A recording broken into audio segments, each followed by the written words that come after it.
कहानी एक ऐसे घर से जहां शादी का माहौल है, लेकिन टेंशन और शांति इतनी कि शादी का घर किसी जंग के मैदान जैसा दिख रहा था। अरे जैसा मर्जी डेकोरेशन कर दो, पैसों की चिंता मत करो।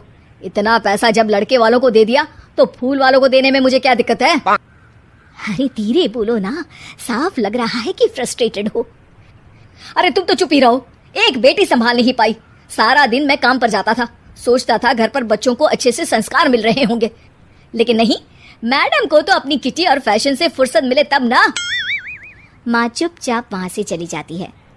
समझ में नहीं आता कि आखिर शर्मा खानदान में हो क्या रहा है। कल तक चिड़िया सी फुदकने वाली शीना की शादी यूं अचानक एक मोटे काले लड़के से क्यों हो रही है?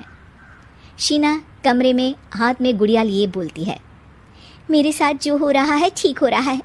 तुम तो सब जानती हो, साहिल मेरे लिए भगवान है। अब जब वो ही नहीं मिला तो फिर कोई भी हो, जिंदगी ही तो जीनी है, जी लेंगे। बाहर शीना की बुआ किसी से बात करती है। अरे मोटा नहीं, उसे तो खाते पीते घर का कहते हैं।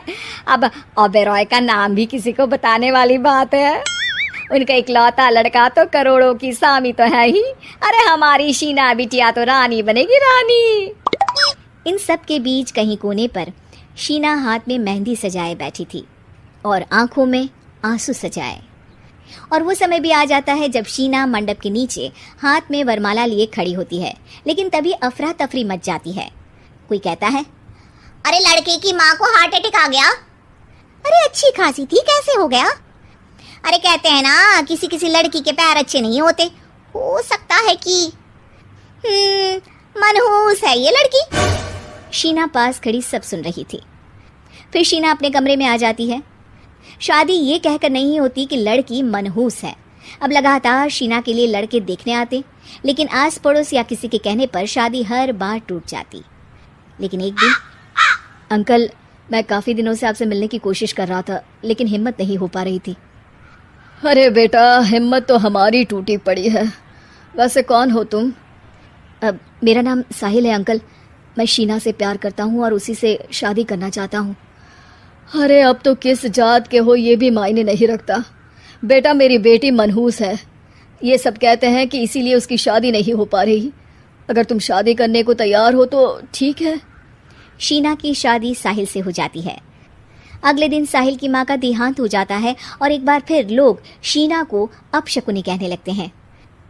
अरे खा गई दीदी को ये। अरे क्या जरूरत थी साहिल किसी मनहूस को घर लाने की? पर बुआ, माँ की तो तबीयत पिछले कई साल से खराब थी। डॉक्टर्स ने जवाब दे दिया था। क्या पता ये भी उनका सौभाग्य हो कि वो बहू का मुंह देख पाई। अरे बहू का मुंह देख पाई, या ये कह लो कि बहू का मुंह देखते ही स्वर्गलोक सिधार गई। खैर, हमें क्या, घर तुम्हारा है, हम तो चले। अब शीना को खुद पर ही शक होने लगता है कि कहीं सच में वो अपशकुनी तो नहीं। साहिल, हम दोनों की शादी नहीं हुई होती तो अच्छा था। देखो ना, कैसे पहले मेरी शादी टूटती थी और अब तुम्हारी माँ भी।